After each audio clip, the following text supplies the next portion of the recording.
भ्रष्ट हो जाए, जैसे मदिरा के नशे में पड़ गया, कहीं जुए में पड़ गया, कहीं मांसाहार में पड़ गया, कहीं व्यसन में पड़ गया, कहीं गलत काम में अगर कोई जा रहा है तो श्रम्भेश्वर महादेव के नाम से काली तिल भगवान शिव को समर्पित करी जाती है।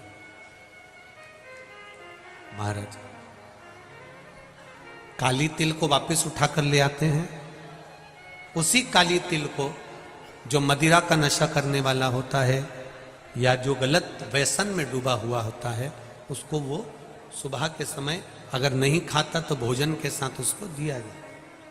श्रम्भेश्वर महादेव। एक बेलपत्री का भी बहुत अच्छा प्रयोग है श्रम्भेश्वर महादेव का। मदिरा पीने वालों के लिए, मांसाहार, व्यसन में, जुए में, पेशावृत्ति में, पर नारी में, गलत जगह पर जो डूबे रहते हैं उनके लिए। पहले की कथा में उसका वर्णन किया है बेलपत्री का। श्रम्भेश्वर महादेव। एक बार सब बोलेंगे, कौन से महादेव?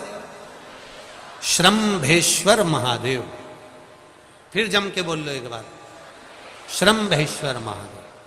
जब हमारे घर में क्रोध बढ़ता है या कोई गलत कार्य में जाने लगता है तो श्रम्भेश्वर महादेव का हमें शरणागति लेना चाहिए।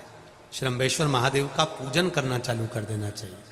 कई लोग कहते महाराज जी, श्रम्भेश्वर महादेव का मंदिर कहाँ मिलेगा, हम कहाँ पूजन करने जाए? कहीं नहीं जाना, तुम्हारे घर के पास में जो शंकर जी का मंदिर है वहीं जाओ, उसी देवालय में, उसी मंदिर में जाओ। श्रम्भेश्वर महादेव के नाम से जल चढ़ाना प्रारंभ करेंगे। वो जल जो गलत संगत में पड़ा हुआ है उसका आचमन कराना प्रारंभ करेंगे। अपने आप उसकी धीरे धीरे बुद्धि सुधरना प्रारंभ हो जाएगी। ऐसा श्रम्भेश्वर महादेव का है। कुछ स्थान हमारे यहाँ पर बड़े सुंदर सुंदर स्थान निश्चित किए गए हैं। जैसे कैंसर आदि के मरीज के लिए हम लोग पहले भी कहते हैं कि त्रिजुगी नारायण का जल बड़ा महत्व रखता है। जिसका शरीर या जिसको एक पत्र आया है कि किसी को मिर्गी का झटका आना चालू हो गया था। अब पत्र ढूंढेंगे तो समय थोड़ा लग जाएगा। जिसने लिखा है उसके स्मरण में होगा। जिसने भी लिखा होगा कि बीमारी के चलते चलते फिर मिर्गी आना चालू हो गई।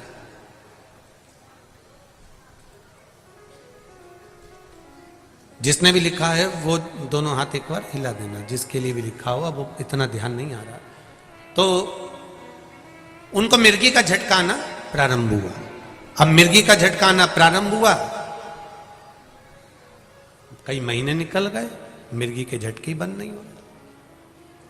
तब उन्होंने पत्र में लिखा है कि श्रम्भेश्वर महादेव का आपने जो वर्णन करा था 31 बेलपत्र वाला, गुरुजी हमने वो 31 बेलपत्र वाला प्रयोग करना प्रारंभ करा।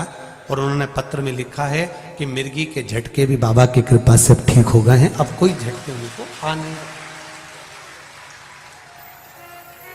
श्रम्भेश्वर महादेव का जो वर्णन है, श्रम्भेश्वर महादेव का जो गुणगान है, ये कोई साधारण नहीं है।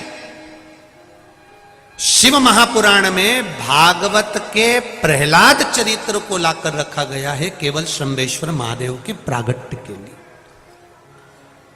ऐसा श्रम्भेश्वर महादेव का गुणगान। एक बार फिर आप लोग भूल ना जाओ, उसके लिए एक बार फिर से बोल लो, कौन से महादेव?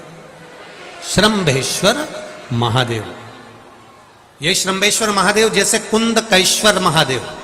कुंदकेश्वर महादेव का क्या काम है? माता पार्वती ने बिदल उत्पल को मारने के लिए जो कुंदुक फेंका था, वो कुंदुक भगवान शंकर के पांव में जाकर गिरा था, तो शिव जी का नाम कुंदकेश्वर हो गया था। जब हमारे यहाँ कोई दवाई नहीं लगती शरीर में, कोई कैंसर जैसा रोग हो गया, किडनी लीवर का रोग हो गया, या बीपी शुगर का रोग हो गया, शुगर लेवल में नहीं आ रही है, तो आप शंकर जी पे से जो बेलपत्र ला रहे हो कुंदकेश्वर महादेव के नाम से लाओ। दवाई खाओ, डॉक्टर को दिखाओ, सारी जांचें कराओ, डॉक्टर के अनुसार चलो, डॉक्टर जैसा बताए वैसा करो, पर उस दवाई को भी शिव जी से कहकर कि बाबा कुंदकेश्वर महादेव का नाम लेकर उस दवाई को भी हम कुंदकेश्वर महादेव